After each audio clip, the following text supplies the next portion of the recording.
It's brave, Carnelian.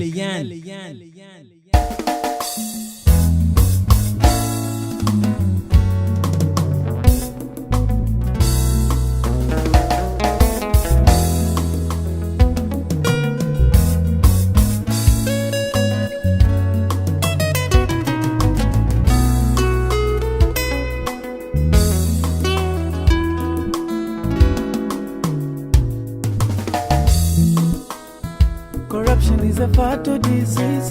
It hinders development. It increases the gap between the rich and the poor. All we are one in the Lord. Let's love one another and fight corruption. All we are one in the Lord.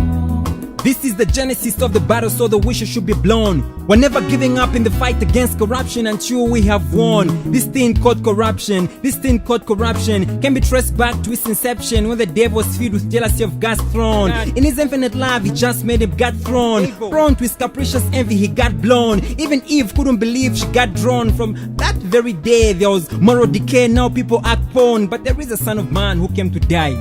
1,000 years ago he shed his blood, the blood that still oozes like a shower to cleanse you from sin, corrupt mind and immorality. See, this thing called corruption, people still choose. It's like a cigarette of marijuana, how it makes people high. We have seen it like an aeroplane make people fly. It has the ability to make people fresh while making others dry. But why this thing called corruption? See, it begs from the poor people, like a physically able grabbing a wheelchair from the poor cripple. Siblings are crying, grown-ups still want to suck on mother's nipple. The media is full of propaganda. Poor people belong under.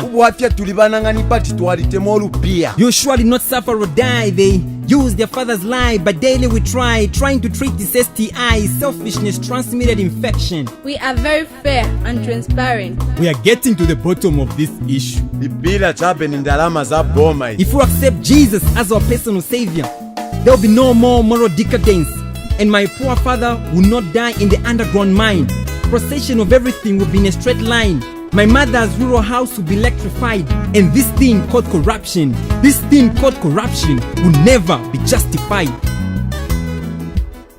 Let's join our hands together and fight corruption. Let's join